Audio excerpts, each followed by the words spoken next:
I saw this video of this guy explaining that when you become rich, everything feels like it's free. And I completely forgot about this, but that's the best way to describe it. Because when I went from making only $30,000 a year to $30,000 a month in a matter of about 6 months, two significant things happened. The first and most significant thing is that you no longer check your price tags anymore. Because I remember when I was making very little money, what would happen was when you're making purchases or you go to checkout, you get this weird tight feeling in your chest and you feel uncomfortable. So that completely goes out the window. You forget about checking price tags because you just assume you'd be able to afford it. And then you get to the register and they tell you the price and you don't feel anything.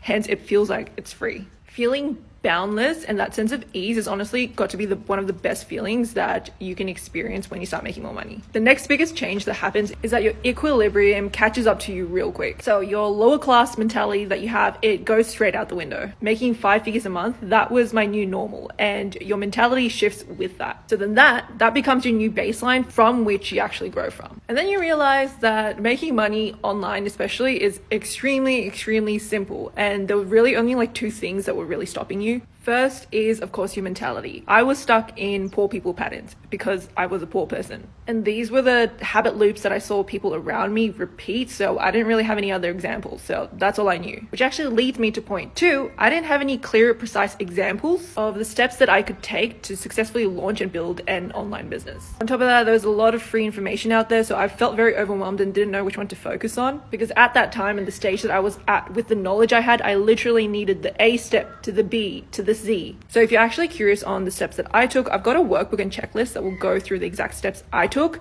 and then see how you can apply the formula for yourself as well.